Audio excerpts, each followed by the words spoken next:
IELTS Speaking Test Part 2 Simple Answer, sponsored by Dinaj Ahamed, Effective Corner.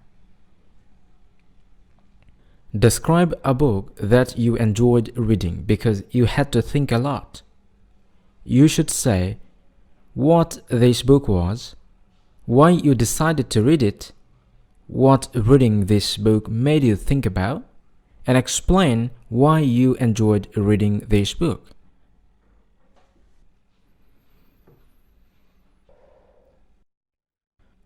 I'd like to share my feelings about a book I enjoyed much after reading a few days back, as I was highly interested in.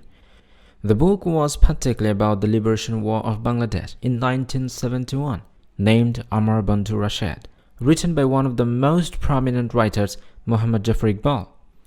The reason of going through that outstanding book was its flow of story and especially the daring protagonist Rashid's several actions against the oppressors. It reminds me of everything that our ancestors experienced at that time. For example, how the freedom fighters sacrificed their lives. There were also the severe moments of Bangladesh reflected nicely when, for instance, Pakistan dominated politically and socio-economically much.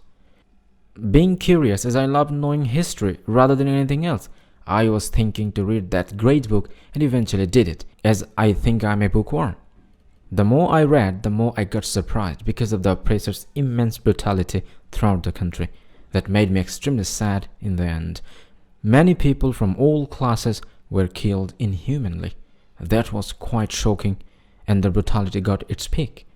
Consequently, Bangladesh got independence through many sacrifices of the freedom fighters.